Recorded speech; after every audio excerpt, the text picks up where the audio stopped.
Hello, everyone. My name is Madeline, and I am the president of PreMedCC, a student-led organization established in the fall of 2021.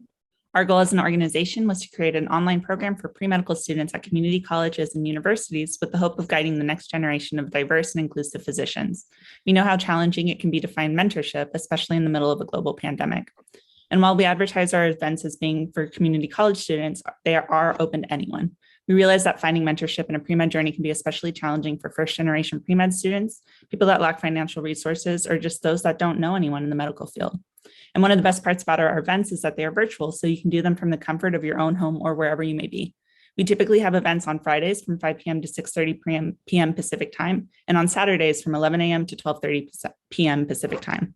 If you aren't able to attend the event, all of our sessions are uploaded onto our YouTube channel.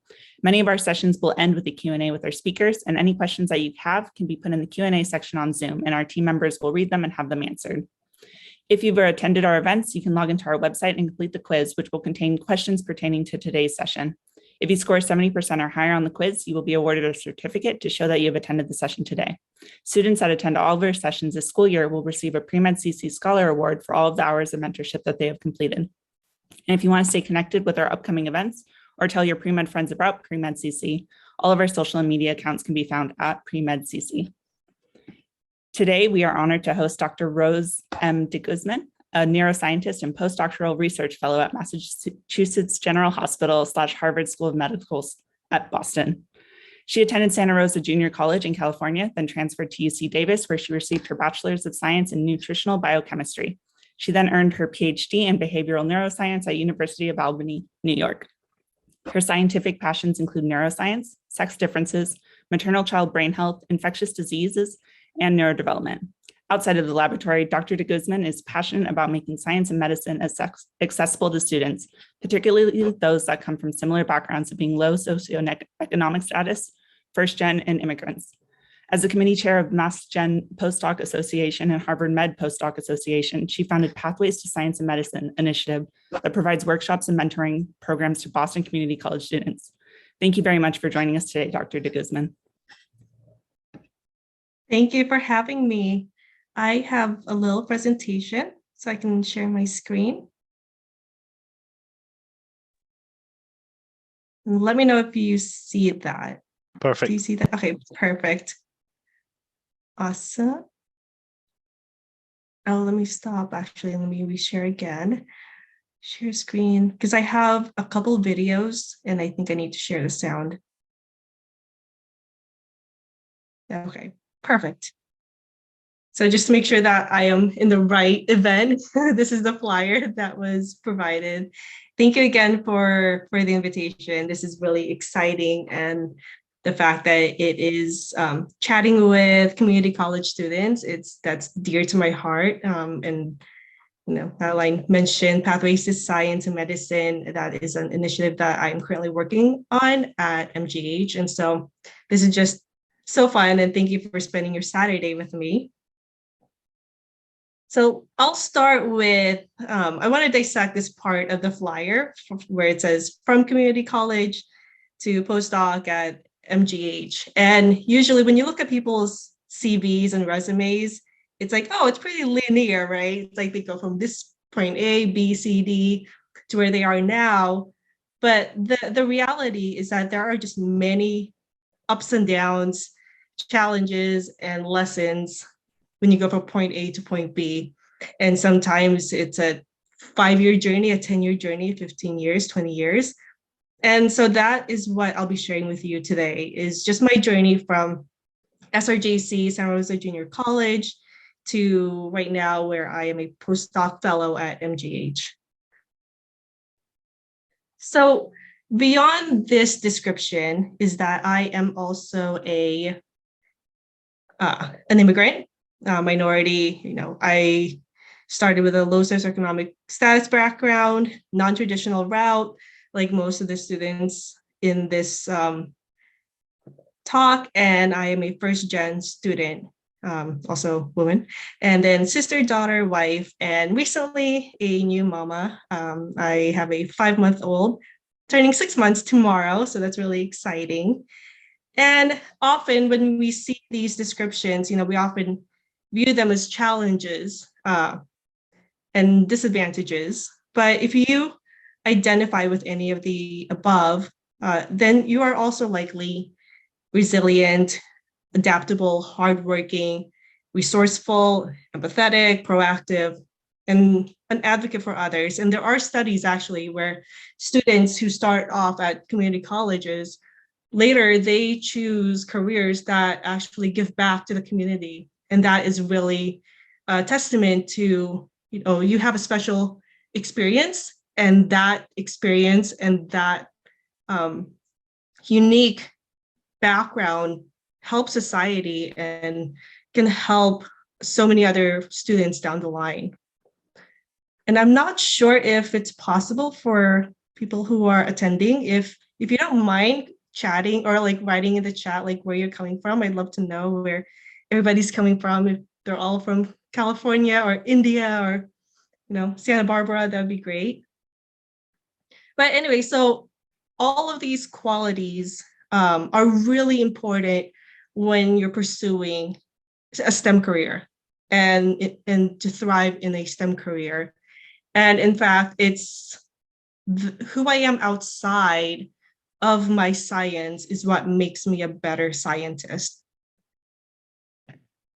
So giving you a little bit of a background, as an immigrant from the Philippines, and if you don't know where the Philippines is, it is directly north of Australia and east of India. So it's that, I provide a little map there. And so as an immigrant from the Philippines, I know firsthand the devastating effects of poverty on access to quality nutrition, to medical care and education. As a little bit of a background, let me get my laser pointer. So this is a photo of my grandma's village. This is her house. And, this is the kind of environment that I grew up in, my mom grew up in, and education was always so important in my family just because it was so difficult to attain in the Philippines. My paternal grandparents, especially my grandfather, he didn't know how to read or write. And when he moved here, we had to my aunts and parents and uncles had to teach him how to even create a signature, because that wasn't a thing. And because poverty was so devastating and education was so hard to attain that he wasn't able to get that education. And so and then the thing for me is the effects of poverty on children. So this photo right here, this is me when I went back to the Philippines after 20 years. And this is the area where my grandma and I would wait for the public transportation. But before this, we would have to walk so far. I don't know how far away, maybe over a mile or 2 miles.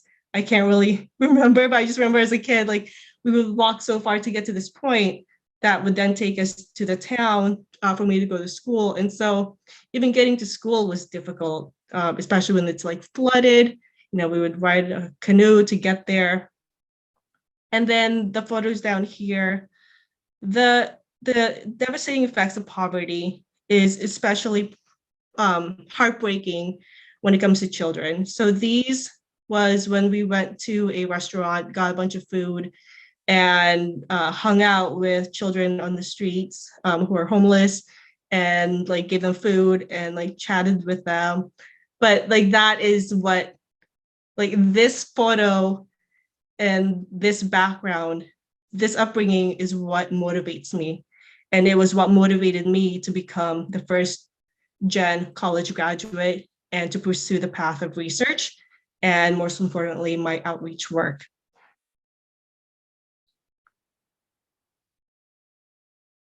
So today I will go through my journey from being a student at Santa Rosa Junior College to getting my bachelor's at UC Davis, to working as a lab tech at UCLA, to then getting my PhD at University of Albany in upstate New York, to now being a postdoctoral research fellow at MGH.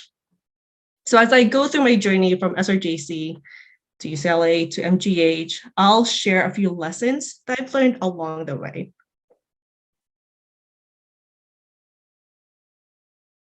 So my scientific career started right after high school. And just like most Filipino families or immigrant families, I was separated from mine for 10 years, from my immediate family for 10 years.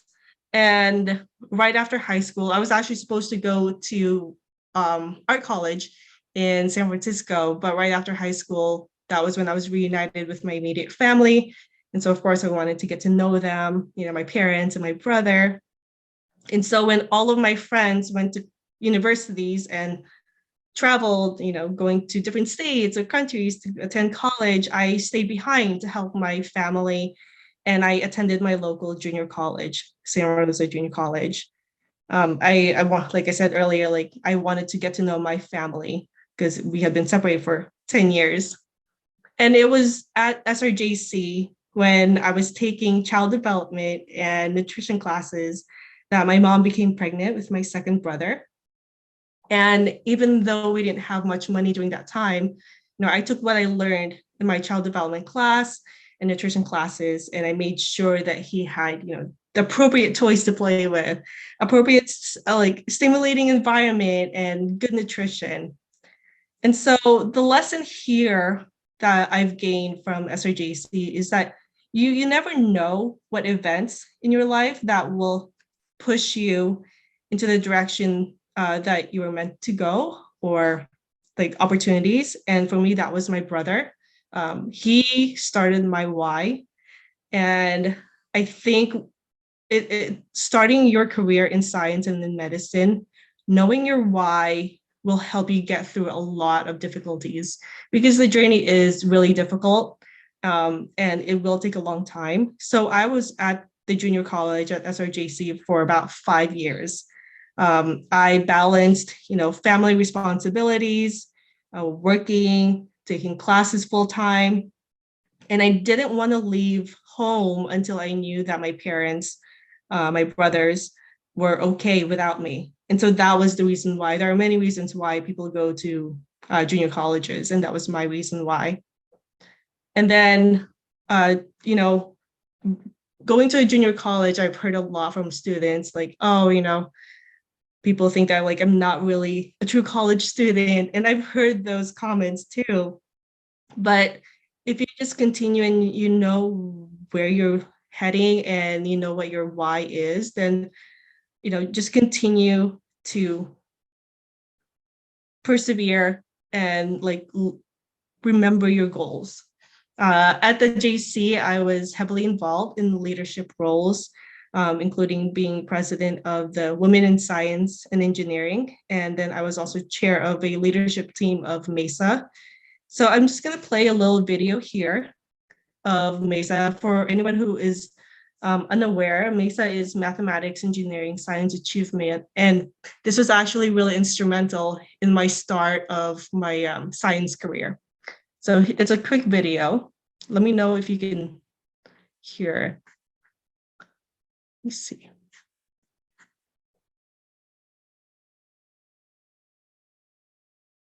Santa Rosa Junior College's MESA program establishes a college center for science, technology, engineering, and mathematics, known as the STEM fields. MESA provides support services and related work experience to students from groups that are often not well represented in the sciences. The goal is to increase the number of students who plan to transfer, earn a bachelor's degree, and move on to successful careers in STEM professions. Community, academics, leadership, professional development. 4 pillars establish the foundation for MESA: building a sense of community among STEM transfer students, fostering academic success, and developing leadership and professional skills. MESA provides the information and the tools on a silver platter. We just have to follow through and take advantage of the opportunities. In MESA, you'll benefit from counseling, peer tutoring, transfer assistance, research, and internships. You will receive the guidance and support you need to reach your educational goal in STEM. For information, contact MESA or... Okay, so this is the information for MESA, at least at SRJC. And I highly recommend, I think they're throughout California, and Darcy Rosales, who is the director of MESA throughout California, is and has been an amazing mentor. So I highly recommend, if you are interested in medicine and in STEM, to be involved in programs like MESA, which is free.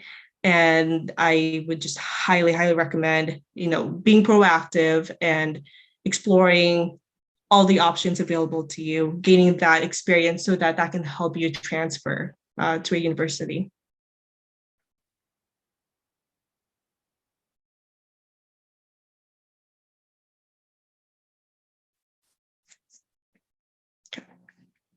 So once I knew that my parents and my brothers were okay, I then transferred to UC Davis, where I pursued a bachelor's in nutritional biochemistry. So in my family, I had a family history of cardiovascular diseases, and that was like another why, was how can I stop this cycle?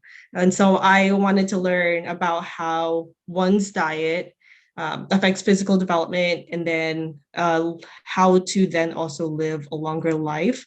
So I was really interested in longevity. So while I was at Davis, I used all resources available to me, because this was the first time that I was able to actually just focus on myself. And it was this most amazing feeling, like, oh my gosh, like I just have to take care of me. And so with all that energy and all that extra time, I just went to all the resources available. I spoke with all of my TAs and professors. And I guess in one of my TAs, I guess I took notice of my enthusiasm and excitement. And at the end of one of the lectures, she came up to me and was like, "Hey, do you want to be my research assistant on the project that she was working on?" And I was like, "I don't know what that is, but sure, sounds fun." And she seemed like a really cool person too. So then I still didn't know what to do after college. I knew what I was interested in. And but after being in her research lab, so this is a cockatiel, and she is a vet. She was getting her postdoctoral fellowship, I think, at Davis. And what she wanted to do was, all these vet or animal foods, they have omega-3 fatty acids in them. And she wanted to actually see if they are actually beneficial, or if they're or if they're not. And so we worked with a lot of cockatiels, and she ended up publishing a paper on that. And then, so that just gave me this whole new world of research. So research is preclinical, but it does help in terms of medicine down the line. And so as I continue on with my journey, especially at MGH, physicians and scientists work side by side in our lab. So anyway, at Davis, I knew I only had 2 years there after transferring. And so I applied to 2 additional labs. And so I was in a total of 3 labs during my 2-year stay at Davis. And it was amazing. The second photo here, I was in Dr. Van Winkle's lab, where I studied sex differences in pollution exposure. So this was a preclinical study, and this was at a UC Davis conference where I was explaining all of our results. So during my last semester, I still didn't quite know what I wanted to do. And, as most students have that imposter syndrome of, oh my gosh, am I actually graduating? Is this happening? Like breaking that cycle in education. But during the last summer, I was taking a genetics class, and specifically I was taking nutrition and aging. And that was when it clicked. And I thought, well, to have a long, healthy life, yes, you need to have a healthy body, but you also need a healthy brain. And it was then that I knew I needed to learn more about the brain. And that was my plan after graduating. This is a photo at my graduation with my dad, my brother, and my mom there, and then my youngest brother here. And so the lesson I learned from UC Davis is that to be proactive and be hungry for knowledge, and also follow your curiosity. And sometimes just going with the flow helps a ton. Because if I hadn't said yes to Dr. Kaylin Hines asking me if I wanted to be her research assistant, I don't think I'd be in research right now. So then during that time after I graduated, my boyfriend, who is now my husband, also then transferred from Santa Rosa Junior College to UCLA. And I figured, well, if we're going to live in Los Angeles, how cool would it be if I worked at UCLA? So then I found a neuroscience lab there. I applied to be a laboratory technician, which I got. And so then I started working there immediately after graduating. And I didn't know anything about neuroscience. I never took a neuroscience class. I honestly don't know why or how he he hired me, but that's when you should have really good letters of rank or solid references, because Dr. Hines and Dr. Van Winkle were able to vouch for me, I guess. So hopefully that was the case. But anyways, I didn't know anything about neuroscience, and it was such a steep learning curve. But that seems to be the theme of my life anyway, is that I have this theme of like going with the flow and like learning as I go too. Like I didn't know anything about nutrition science. I went and did that, like widening and pushing my boundaries, my comfort zone. So when I started UCLA, right from the start, my advisor, Dr. Blair, he was like, here's a 3D software called SolidWorks. Learn how to use it and let's design a microdrive. I'm like, I don't know what SolidWorks is, and I don't know what a microdrive is, but sure, let's go. And so I didn't have an engineering or design background, but I love drawing. And as I mentioned earlier, I wanted to go to art school. And so I think that allowed me to actually get the hang of this 3D software really well, because it was really fun for me. So then I just went with it.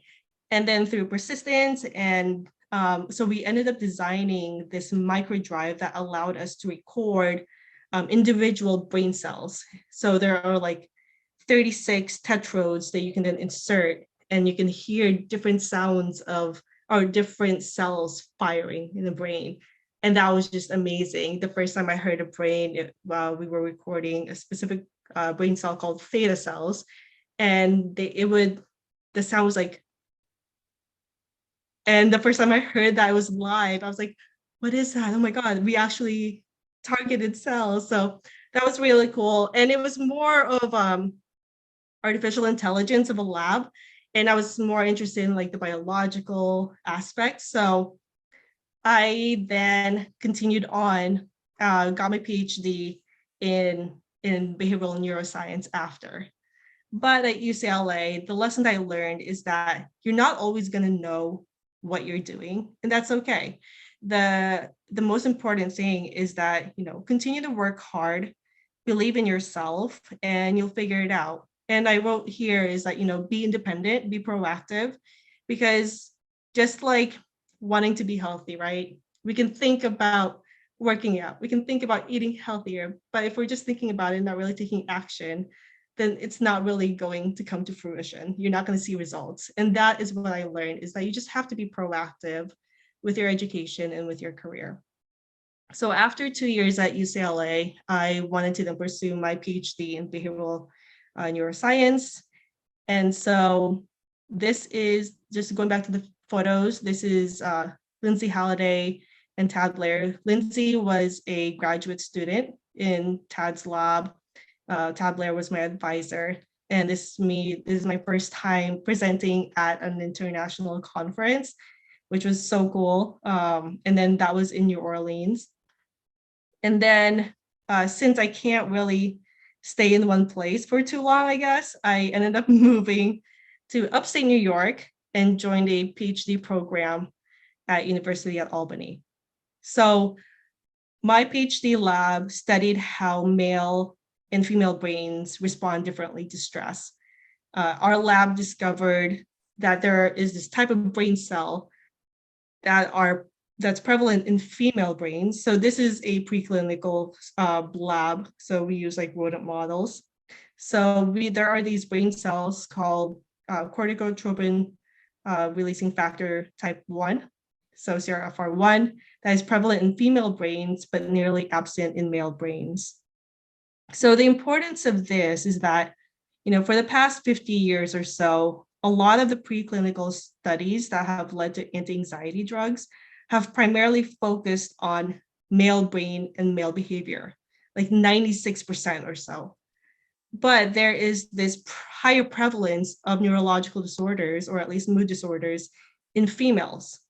And so the fact that a lot of these anti-anxiety drugs are based off of male brain and male behavior, to generalize that to both sexes is not effective. And so that is what my dissertation is about, is to study how we can help and shed light on female brain, and also particularly during the postpartum period. And so the main goal of my PhD was to push science and medicine to provide sex-specific and hopefully person-specific treatment, especially for pregnant individuals.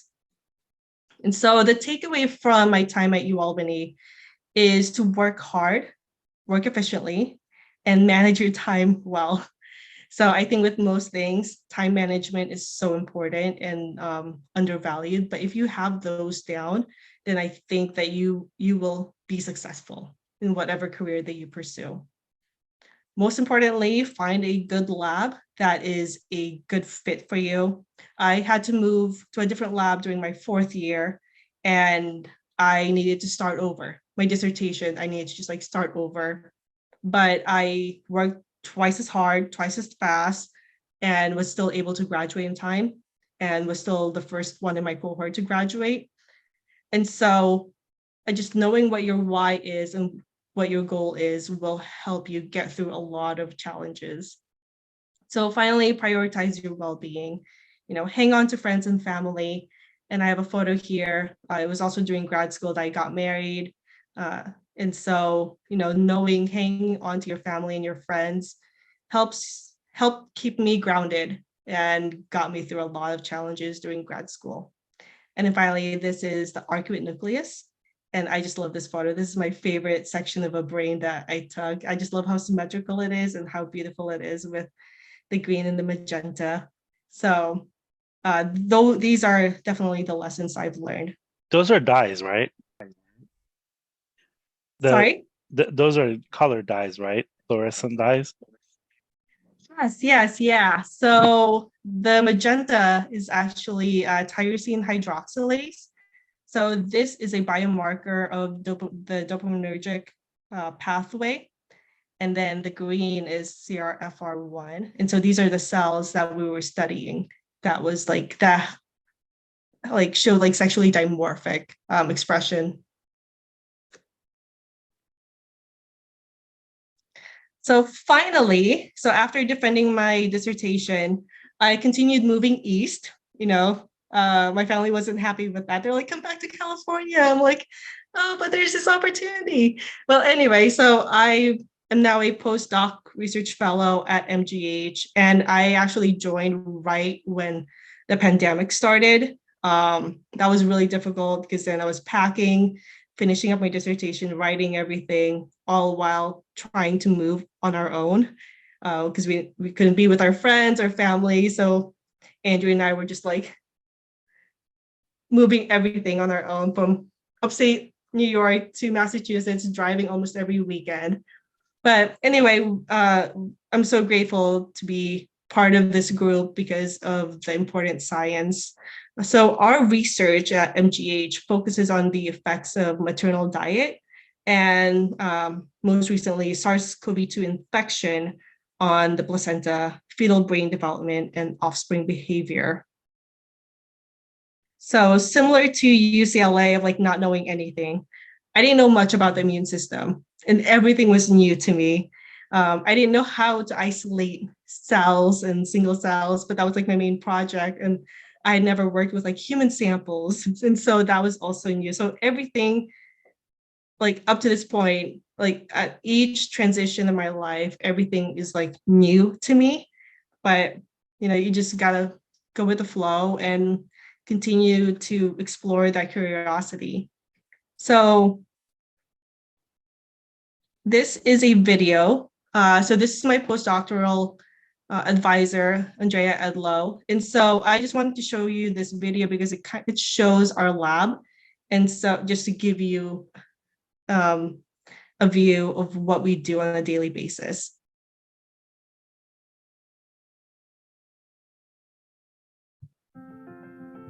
My name is Andrea Edlow, and I'm a maternal fetal medicine physician here at Massachusetts General Hospital, and I'm also a physician scientist. I do research in the lab right behind you on maternal immune activation and its impact on the developing baby and pregnancy outcomes. So when the COVID-19 pandemic started, SARS-CoV-2 was a brand new virus that we really didn't have a lot of knowledge about and how it was going to impact pregnancy, both from the standpoint of the mother and also for the developing fetus and the newborn outcomes.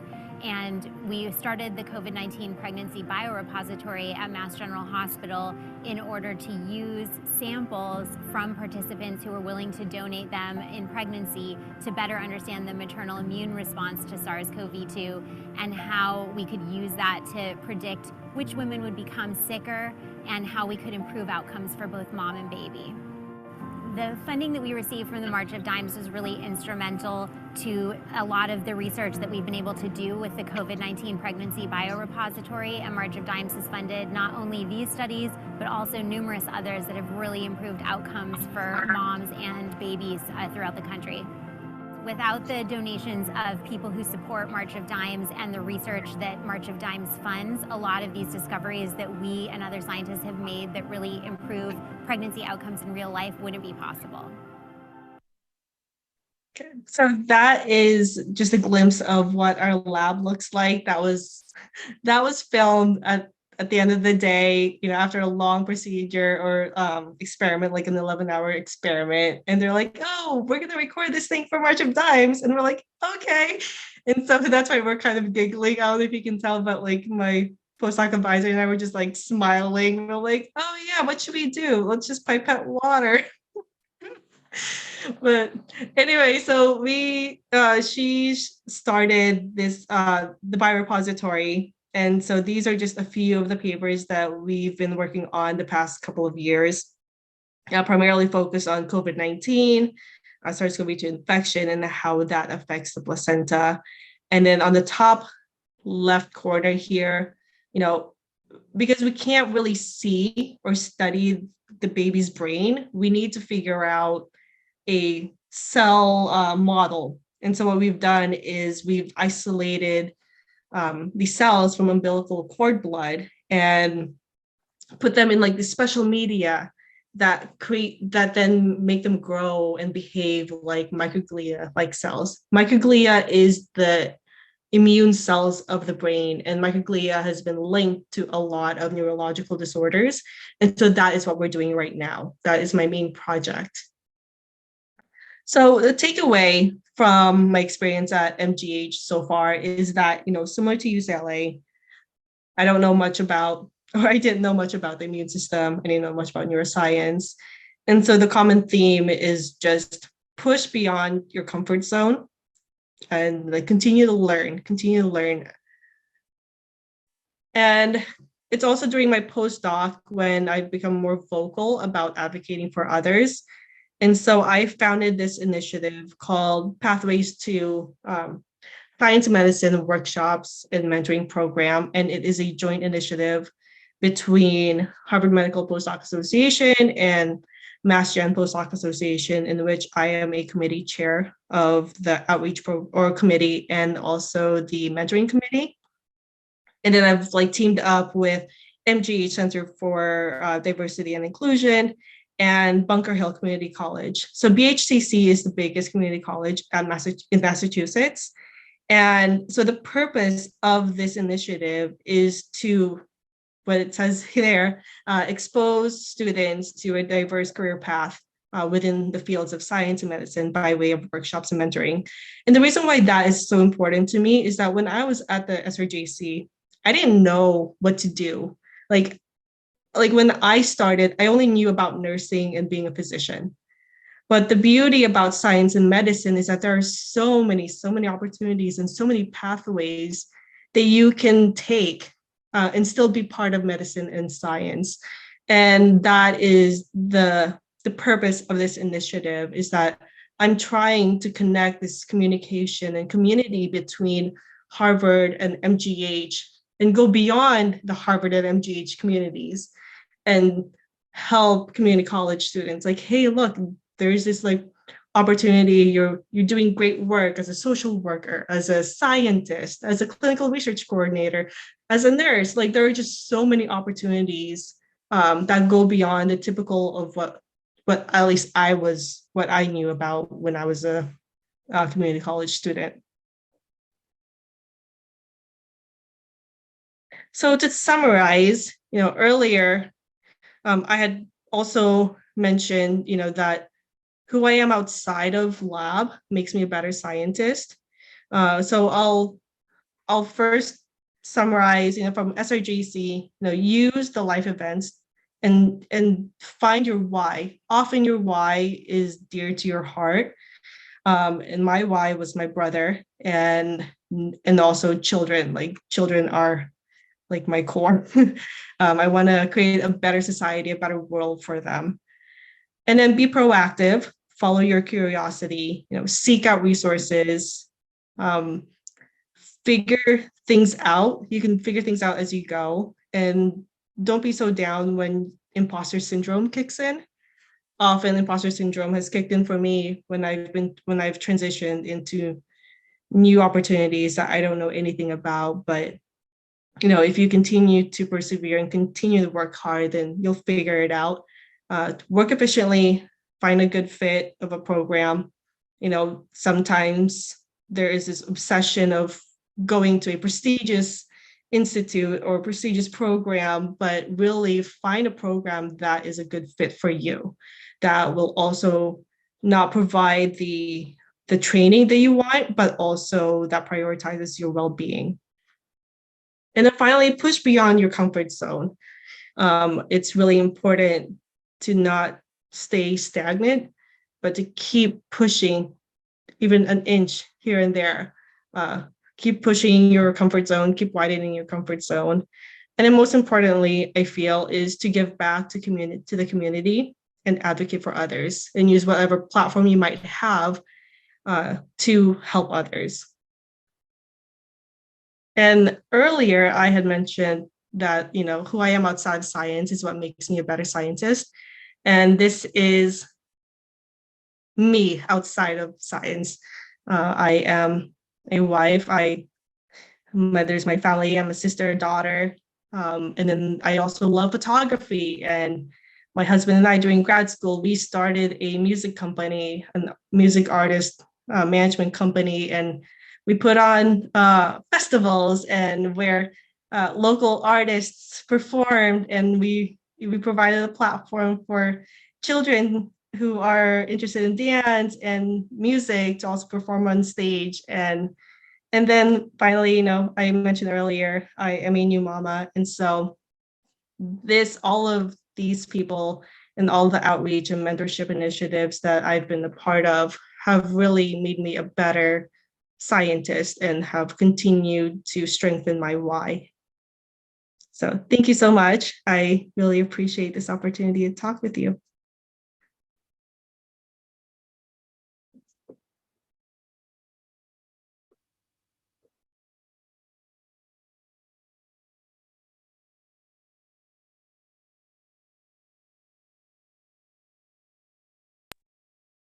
So I have a quick question. So you said you've been together with your partner since, so how was the move all the way across the country a few times? Yeah, so Andrew and I moved from California to upstate New York, and that was, we drove his truck and I pulled a trailer. And basically it was like, we lived in LA, and if you live in LA, we had a very small space there. So we didn't really have that much stuff to move. So we had like a pretty big trailer, and we just hauled that across the country. It was tough because I had never been to upstate New York. So it was kind of a gamble also. But we just went for it. So every night we just, stayed at a hotel, parked the truck, and our trailer like up against like a wall or a light post just to make sure no one like steals anything. And then it was such a fun adventure, honestly. It was like one of the greatest things that we've done together. And I'm very fortunate to have a partner who, was willing to move across the country and leave our family for me to pursue my PhD.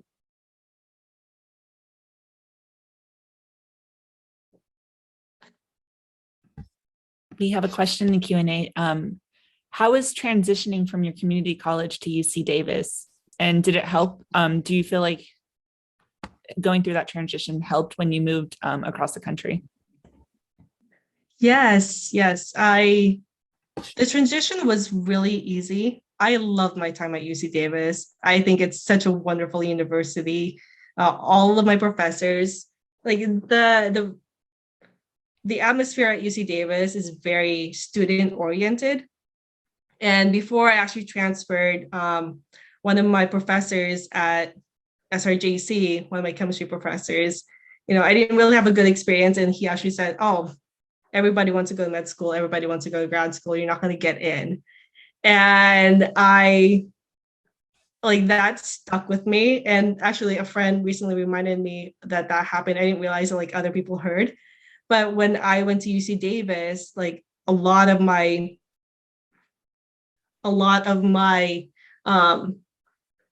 my professors were very supportive, and I think the transition was completely easy. But that was also because UC Davis is just such a great environment.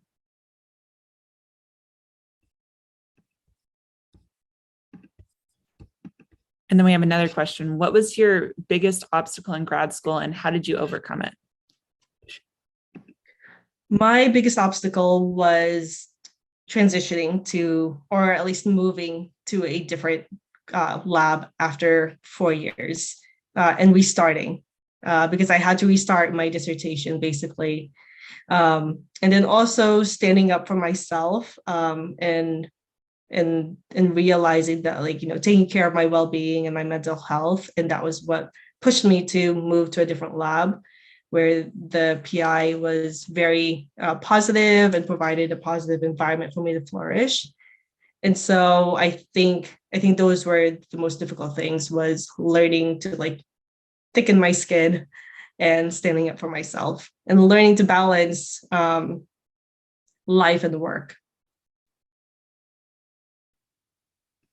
And then we have one question. How do you feel about working with induced pluripotent stem cells as opposed to rodent models?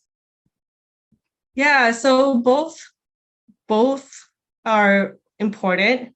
And iPSCs is so new to me still, that I had always worked with rodent models. And after grad school, I wanted to explore how it's like working with human samples.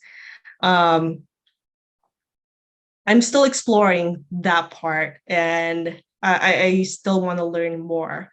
I think it provides us with answers in terms of potentially being able to provide person and patient specific treatments. And it's closer to clinical studies that I wanted to be more familiar with.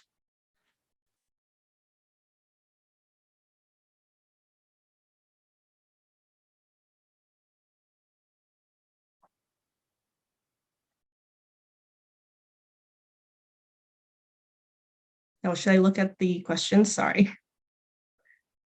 What maintains your efficiency when starting community college? How did you keep your motivation when facing the challenges from transferring from community college to Davis? Yeah, efficiency when starting community college. I think that goes back to just knowing what your why is. And it is difficult. I had difficulty, balancing family responsibilities, taking care of my brother while trying to study. And I missed a lot of family parties or family gatherings because I needed to study. And I think that was what was difficult, was balancing family and work and classes. And so what kept me motivated was the support of my parents also. They knew that education was important. And, you know, my mom, she finished, she had like her highest education was elementary school. And then my dad actually went to SRJC, and like, but wasn't able to continue on. And so like education was very important in my family. They always say, you know, education is something that no one can take away from you. And even with my dad, like despite not having a degree, I think he's the most brilliant engineer I know. But if he was afforded, you know, the opportunity to pursue an engineering degree, then I think he would like flourish in that. So they knew the limitations of not having an education. And so that was like a motivation that kept me going.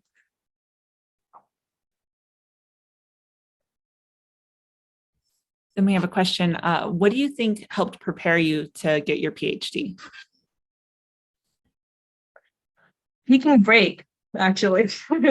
So after UC Davis, I was completely burnt out. I was going hard, you know, during SRJC, and then going to Davis. I was just like nonstop for several years, and I just needed a break.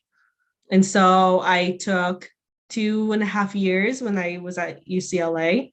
But during that break, I also wanted to continue learning. And so that's why I became a lab tech in a neuroscience lab. But having that break really refreshed me and really recharged me. And so for anyone who is thinking of taking a gap year to like figure things out, I think that is a wonderful decision. And so, yeah, having that break, I was able to travel a little bit, pursue other passions, you know, photography. That's my other identity. I'm a photographer. So I started working with like local designers, models, and like did photography in Los Angeles. And that was so fun. And I knew that allowed me to then focus on science and my PhD when I did start. That like when I am in this PhD program, I'm there and I'm like laser focused. That like I don't have that lingering, oh, what ifs, or oh, I really want to like travel more. Like I got all of that out of my system before starting the PhD program, so that when I did start, I was like I had my goal, and that was to get my PhD, and I just got it done.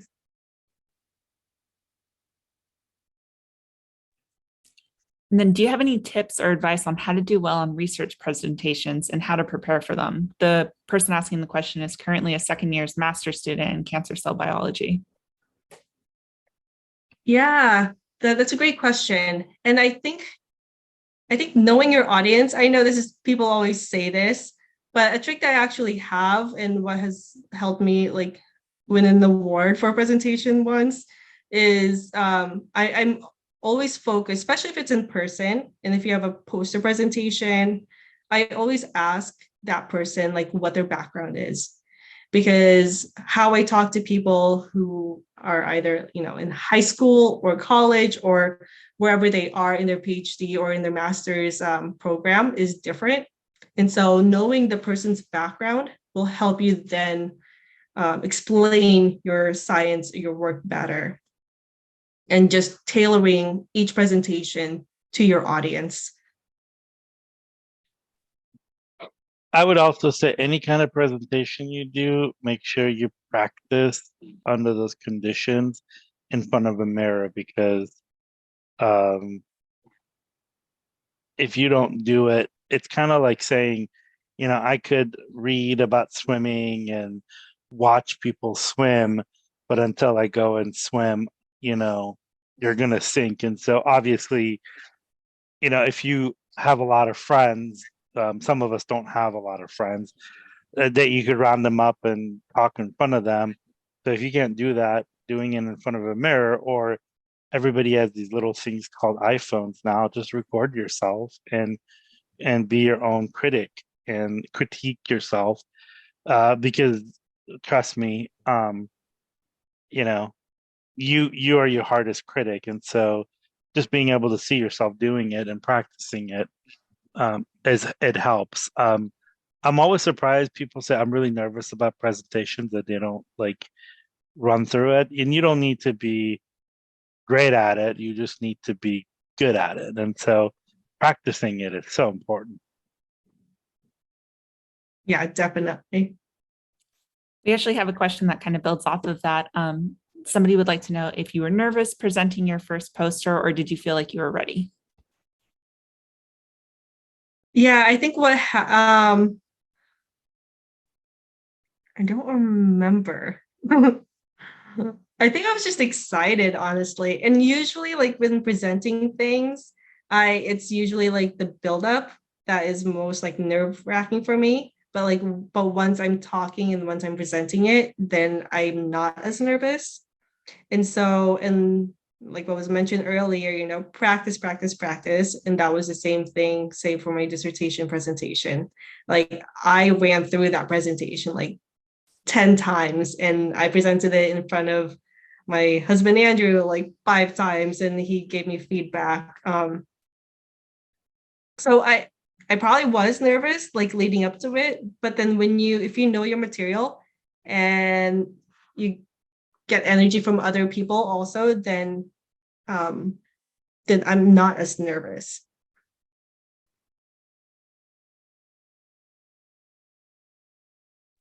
And then how did you teach yourself good study skills? And do you have any tips for people that are getting ready to transfer? Yeah, study skills. I would try to avoid any kind of distractions. That was like a big thing for me. Was sometimes I have a lot of ideas, some like I want to like pursue, and I just get distracted easily. And so I had to like learn to just like hyper focus. So for example, I took calculus with my husband Andrew, and I actually learned how to be a better student when I started studying with him, because he is just like he was able to just focus for like hours on end. And so I would recommend reaching out to students who possibly are have good grades and solid grades, and like study with them and see how they do things, because that was a new thing for me, was like learning how to be a good student. And I didn't really have an example of that before Andrew. And so after that, like, oh, okay, this is the kind of discipline that I need to be able to get good grades. And so I think having a solid group. And then when I taught at UAlbany, I taught child development. And one of the things that I taught my students was, so if you have your notes, and I also use this during grad school, so you have like all the information, line by line. And what I would do is I would have a headline of what that topic is and cover the description. And then I would have like a different color pen, like write down, okay, this is what this part is about. And then I would go through that with all of my study material. And in the second round of like reading through that information, I would use a different marker or a different pen. And if I remember it, then great. I don't have to like write anything down. But if I don't remember it, like, oh, okay, like I then look at the description, write more information on the side, just like to remember. So then at the end, it's like, it's all about repetition, right? It's like the more you're exposed to things, the better that you're going to learn it. And so at the end of like maybe a couple of days before the exam, I would look at my notes and I would see, oh, this part right here has like 5 different colors or whatever. Clearly, I don't remember that part. So then I was able to focus on that. And then like all the other sections that don't have as many colors, I was able to then skip, because clearly I already knew that by heart. It's probably a technique called something, I don't know, but that's what I use and it worked for me. So Andrew was able to get you by being good at math. So that's what the trick was. Oh my gosh, I was terrible at math. That's why I'm not a math major. I think he had like the highest grade in math, and I probably had like one of the lower ones. But that's okay. I learned how to study for other classes. Dr. de Guzman, unfortunately, I have to leave a little bit early. I have an appointment, but before I left, I did have a question for you. Earlier, you mentioned that the first research you did was about omega-3s in pet food. And I was just wondering, were they beneficial, or what were the findings there? Yeah, I actually I read that paper recently, and yes, they are beneficial. Okay. Yes. Great. Well, it was really nice to meet you. I'm going to hand the Q&A off Nice to to meet Guzman, you. but thank you so much for being here. Thank you. So the other question is, what is something you wish you learned earlier that you know now? I learned is at least in grad school is that you have a bigger voice than you think, and just balancing life with work. That is something that I wish I learned more, or at least took to heart more when I was getting my degrees. Is that I was so hyper focused, laser focused on getting those degrees that sometimes I lost sight and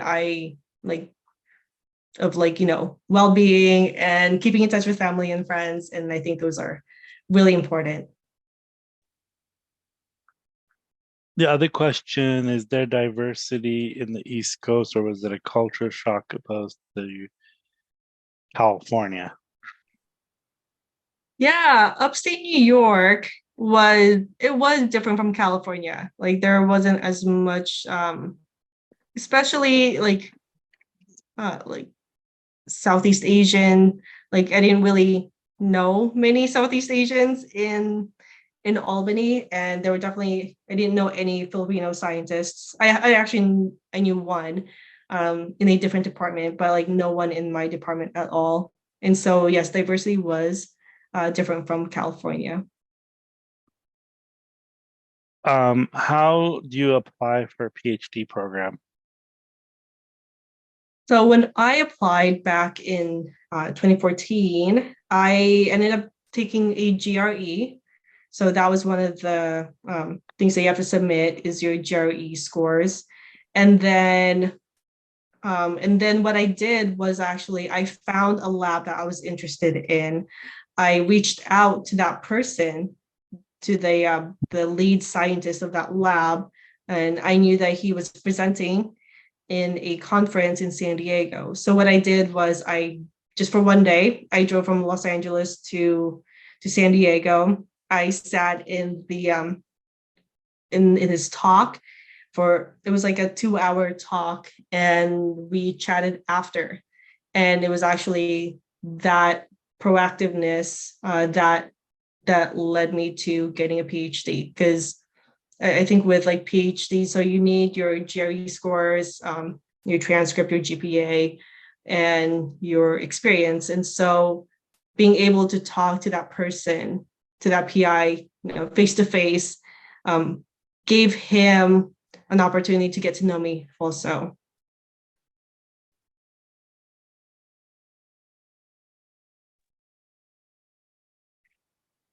How early would you recommend looking for labs to get experience outside the classroom, and what was that process?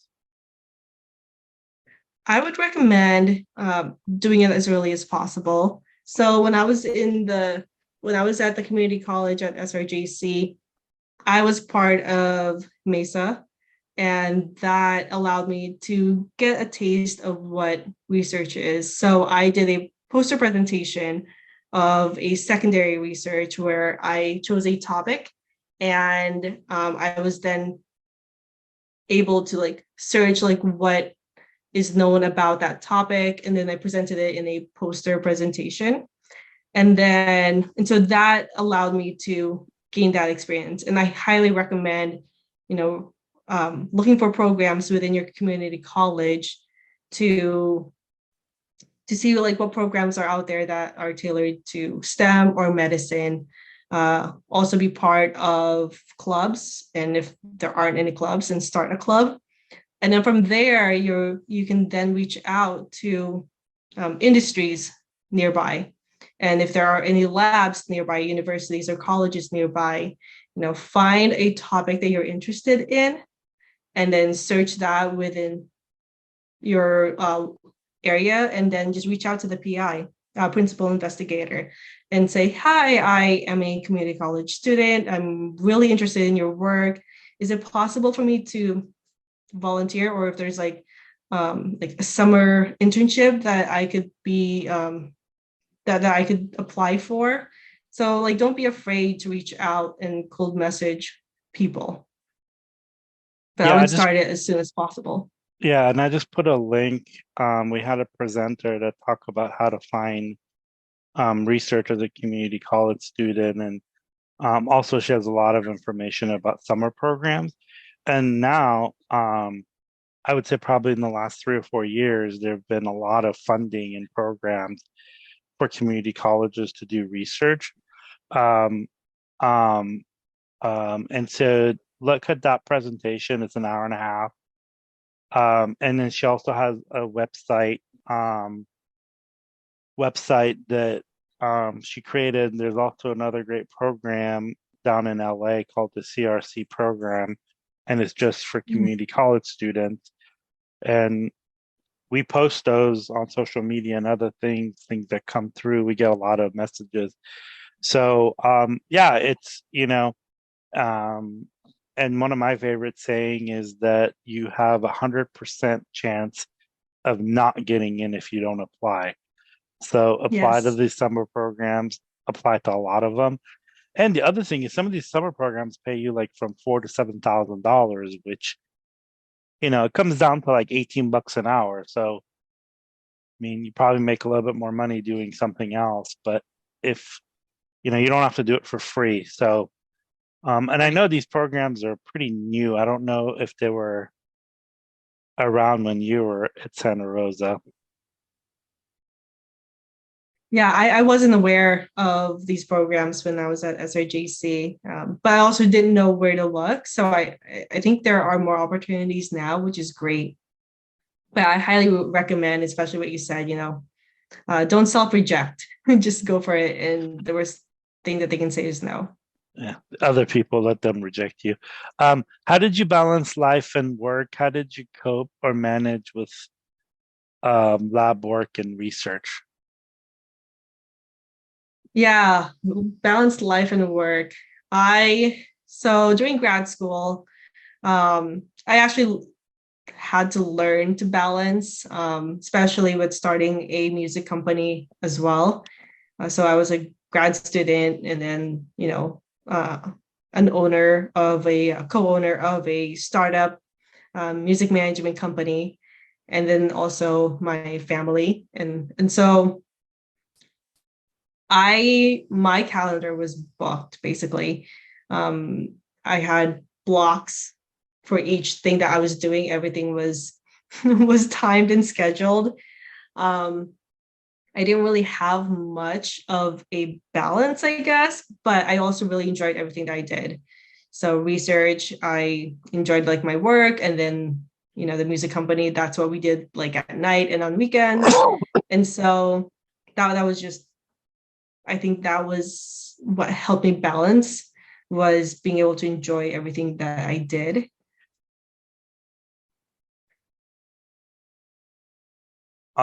Yeah, and that thing comes through practice, I think. You don't get it right away, and so it's a hard thing to do. I mean, if you have a family, and the bad news is that it doesn't get easier when you move forward because other things come to your table. Yes, exactly. Yeah. Yeah, because right now, I have a 5-month-old, 6-month-old tomorrow, and I now have to be even more efficient with my time. So when I'm at work, I have to just be like incredibly efficient, because I need to leave by 5 so I can catch the train so I can be with my family.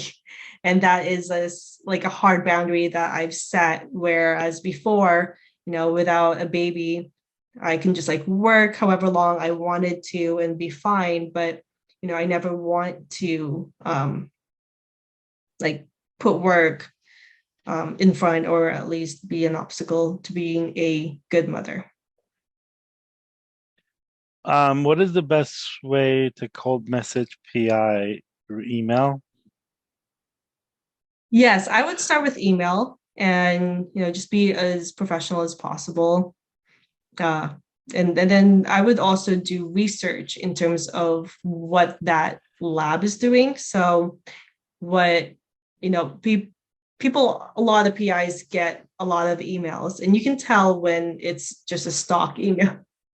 But if you do the research, then just say, dear Dr. So-and-so, I found your work really interesting and then explain what their research is, and then just ask if there are any opportunities to be involved in their lab. Just keep it as professional as possible. Yeah, and I would always also say have a CV or a resume, but also put Yes. like relevant information. I was offered a research position and I had no research experience, but all the other stuff that I've done, I had on my resume that was not research based, that was not anything to do with academic or research. And that's what the person found most interesting. And that's the questions that they were asking me about when they contacted me and they met with me. And so they were more interested. So if you work as a waiter, or shows that you're patient, you could multi-manage, you could multitask. So don't just, because some people, some folks, you maybe have only gone to school and that's it, and you don't have like an academic thing, and so don't feel like, oh my God, like I don't have anything, I didn't do any research or any. But putting those things there is actually really like makes you unique if you have done other things in life. And so I've done some advocacy and some politics work, and that's what this person thought that was the most interesting part about my CV. And so so put those on there for certain, and then have your resume, and also be professional, like Mhm. don't shorthand because, or what's up, or emojis or anything like that. And you'll be surprised how many you see come through. Yes. These are professional adults and they treat it as such. Does anybody have any other question? This is your time. Oh, I'm currently in a neurodegenerative disease of the brain seminar class, and I'm learning a lot. For your research, is disrupting the, I don't know what BBB, Better Business Bureau handoff to? That's BBB. Blood-brain barrier. Okay, because I don't know what BBB was. Okay. Yeah, so is disrupting the blood-brain barrier hands off too? Hands off. I'm not sure what that means. I don't study the blood-brain barrier as much actually. So sorry, I'm not able to answer this one.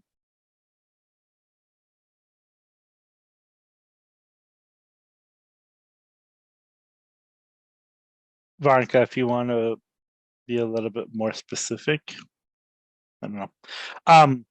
My other question is, when you postdocs, when you're doing a postdoc, is it more a self-selecting process, or is it kind of the same, like jumping, is it like you have to go through an application process, or is it through networking? And then also, like the fundings, do you have to do your own funding as a postdoc, or is there funding for you? Yeah, so how I found, so what I did was I found a lab that I was interested in, and then there was an opening for postdoc. So the process of getting a postdoctoral fellowship is basically applying for that position, and then if the PI is interested in you, then they would invite you to do a presentation in the lab. So there's like an application process, yes. So what I did was I presented my my dissertation, my PhD work at MGH, and then from there they can then offer you the position or not.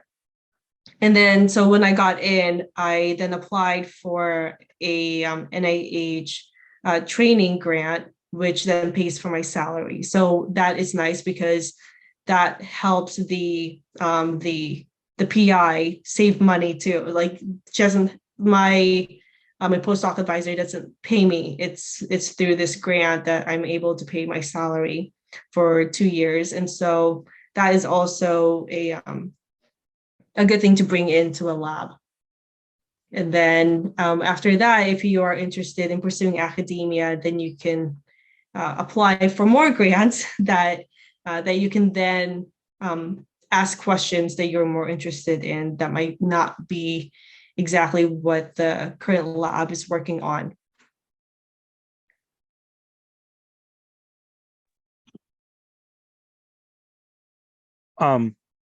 Does anybody have any other questions?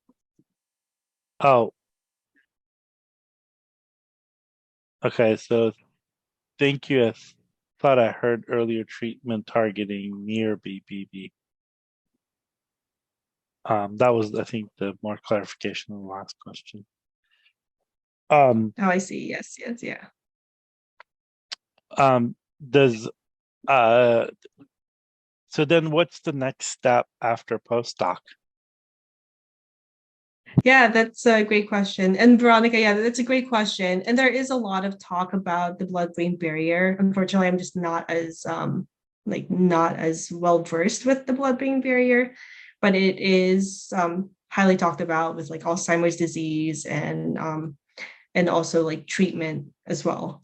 So yeah, that is a topic that is super important, and I wish I knew more about it.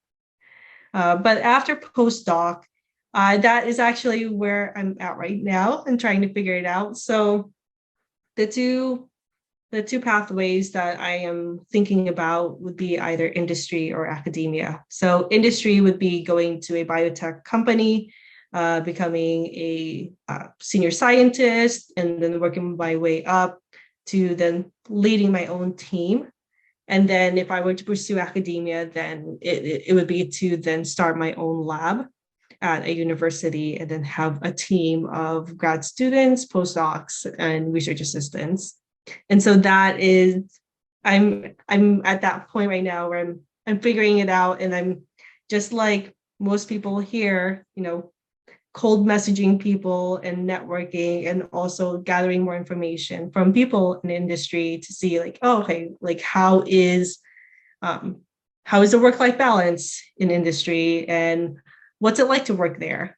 And so that is still up in the air. And I have ideas for both pathways. In academia, I just recently thought of this, like I had an aha moment. I'm like, oh my gosh, this would be amazing. And it would be great to like write a K grant for this. And then that can help transition, to doing my own research and then potentially having my own lab.